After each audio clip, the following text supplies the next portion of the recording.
Olá, boa noite. Eu sou a Késia Coelho e estamos no ar com mais um programa Estácio na Noite. Boa noite, eu sou Vitória Cavalcante e estamos trazendo para você, ouvinte, um programa recheado de informações. Não saia daí que ficaremos com você até às 9 horas, com informações, entrevistas e muita música também. Contamos com a sua participação. Basta nos seguir pelas redes sociais e solicitar a sua música preferida, ou pelo nosso WhatsApp, 9999-9999. Está aqui conosco em nosso estúdio o Willam Nogueira, que vai contar para a gente um pouco da sua experiência profissional durante a pandemia. Após mais um ano de pandemia, profissionais da educação e estudantes do país ainda lidam diariamente com diversos desafios. A ausência de estrutura para a continuidade das aulas, dificuldade de adaptação ao ensino remoto e a perda da convivência com o meio escolar. Com as salas de aulas fechadas, a necessidade da adoção de um modelo pedagógico calçado no ensino remoto foi imediata. Diante de tamanha urgência, fazer com que os estudantes seguissem com os estudos em contato com materiais e as tarefas escolares por meio físico ou pela internet foi tema constante das conversas sobre educação no país. Se contarmos apenas o Brasil, são 4 milhões de estudantes do ensino fundamental sem acesso a nenhuma atividade escolar. Os dados foram divulgados pelo estudo Educação em Pausa, da Unicef.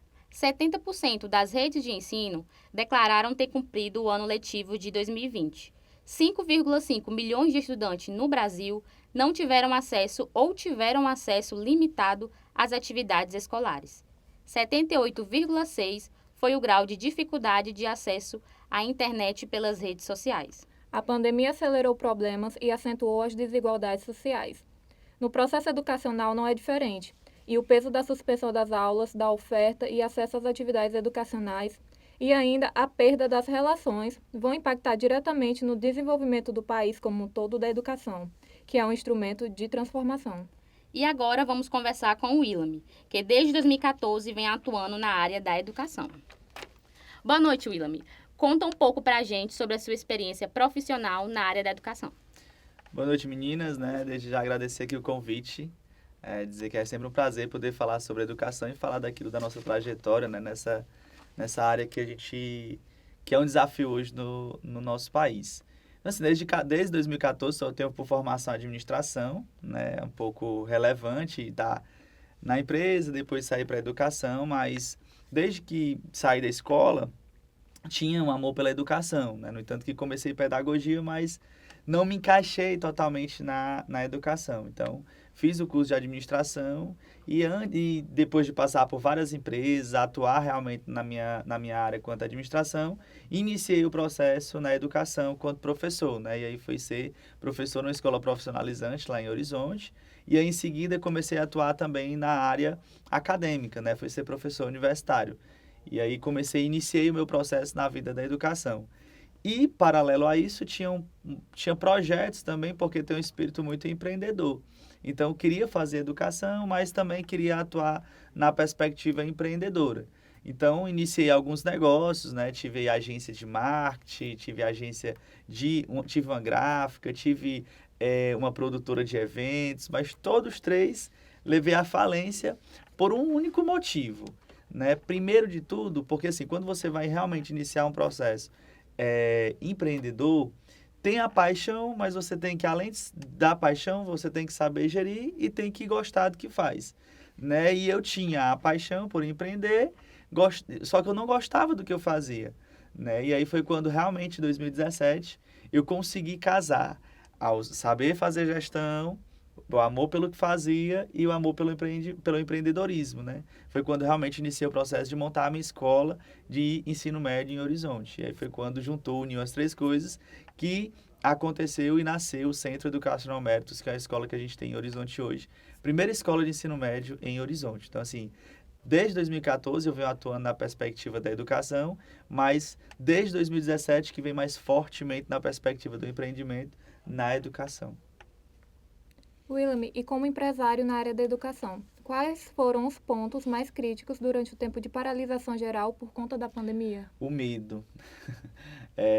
O serviço, né, em si, na pandemia, ele foi o mais afetado em todo o âmbito, né, empresarial, em todo o âmbito do comércio, do serviço, né, e assim, a educação, ela foi um dos fatores mais afetados por N motivos. Primeiro porque já iniciou com o processo de uma crise econômica, né? Muita gente perdeu seus empregos, muita gente que tinha uma estabilidade financeira positiva tiveram grandes dificuldades.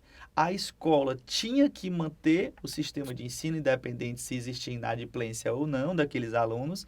Então, assim, o medo de não conseguir manter uma escola no processo inicial dela, da formação, era um desafio muito grande. Então, assim, várias noites de sonos em claro, pensando se realmente nós iríamos conseguir executar até o final do ano, né? Porque assim, no início da pandemia, nós achávamos que era só 15 dias, né? Acho que isso todo mundo passou por isso, né? Só 15 dias.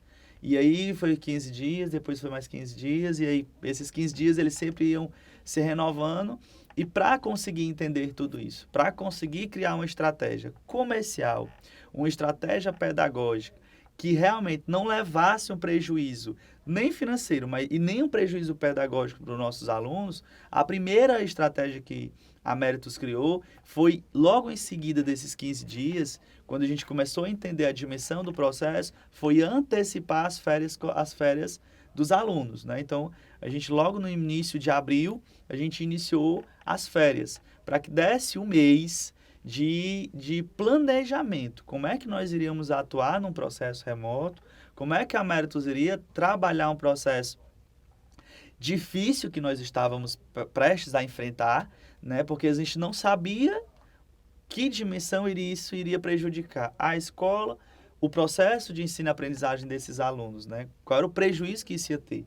Então, assim, o que mais gerou na perspectiva minha, quanto empresário educacional, foi o medo, né? O medo de poder realmente, porque não era somente fechar a escola, mas era também ter resultado com esses alunos. Nós tínhamos alunos ali que estavam no processo de decisão, no processo de aprendizagem para daqui a pouco fazer uma avaliação do Enem e conseguir um acesso ao ensino superior.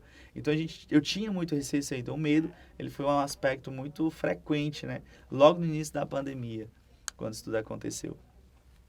Bom, Willam, e como diretor-geral da escola, quais foram as primeiras medidas de prevenção que você usou para tomar quando começou o surto da Covid? Pronto, o primeiro aspecto foi realmente suspender, né, as aulas conforme a orientação. A gente sempre seguiu as orientações, tanto do governo do estado, quanto do Ministério da Saúde, na perspectiva. Então, assim, o primeiro momento foi realmente suspender e manter todos os professores e todos os funcionários em casa. A escola, aquele ambiente escolar físico, ele deixou de existir, né? Ele passou a ser um ambiente remoto. Então, assim, nós criamos várias propostas e vários trabalhos em horários para que todo mundo trabalhasse nas suas respectivas casas. Desde o início da pandemia, eu fui contra esse processo. Mas a gente precisa trabalhar, a gente precisa ir para a escola. Não, vamos cada um trabalhar. Então, a primeira medida foi essa, realmente suspender tanto as aulas presenciais, quanto o trabalho também presencial, porque não só os alunos precisavam ter o bem-estar, mas os professores e toda a comunidade, e todo o corpo docente, quanto o corpo de gestão da escola, teria que estar também 100% saudável para conduzir os trabalhos, porque tinha preocupação, se aquele professor, Deus me livre, for acometido dessa doença, quem vai substituir? Se o coordenador, se o diretor pedagógico, como que nós vamos conduzir esse processo? Então, assim, o primeiro ponto foi esse. O segundo ponto, né, nesse processo remoto foi o processo de retorno, né? No ano passado, a gente teve essa dificuldade de não entender esse processo remoto, e aí a gente sempre foi conduzindo o processo das orientações, as medidas, né, que o governo do estado, quanto o Ministério da Saúde, estava implementando ali, a gente estava cumprindo. O uso do álcool em gel, a conscientização foi uma das questões que a gente mais teve como frequente para os nossos alunos e para os funcionários, por conta que não adiantava a gente implementar uma medida se não tinha uma conscientização. Mas, basicamente, nesse processo foi isso. Entendi, Willam. Então é isso. Muito obrigada pela sua participação no nosso programa.